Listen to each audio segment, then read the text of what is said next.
Hello செல்ல பிள்ளைங்களா, எல்லோரும் எப்படி இருக்கீங்க?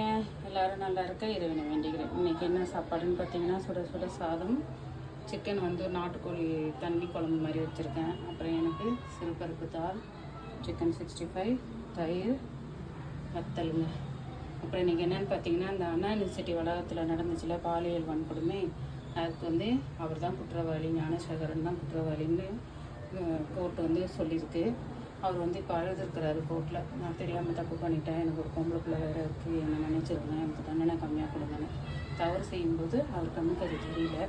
இன்றைக்கி இங்கே வந்து ரோட்டு வேலை நடக்குது பிள்ளைங்களா. இங்கே வரைக்கும் அவங்களுக்கு சாப்பாடு தண்ணி டீலாம் போட்டு கொடுத்தாங்க. பிள்ளைங்களுக்கு சாப்பிட்டு கொடுத்தாங்க. வேறு ஒரு மிஷின் நடந்துட்டுருக்காங்க. இது மரம் வேறு ஒன்று விழுந்துருச்சு, அதனால 4-5 நாளாக வேலையை நிப்பாட்டி வச்சுருந்தாங்க. இன்றைக்கி தான் வேலை நடக்குது.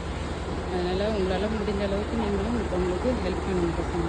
நம்ம பிள்ளைங்களெல்லாம் நம்ம எவ்வளோ செல்லமாக வளர்த்துட்ருக்கோம். ஆனால் இங்கே பாருங்கள், இந்த பிள்ளைங்களாம் எப்படி ரோட்லேயே உட்காந்து சாப்பிட்டுட்டு ரோட்லேயே வளருதுங்க. வாழ்க்கை வளர்க்க வாய்ப்பு இல்லை.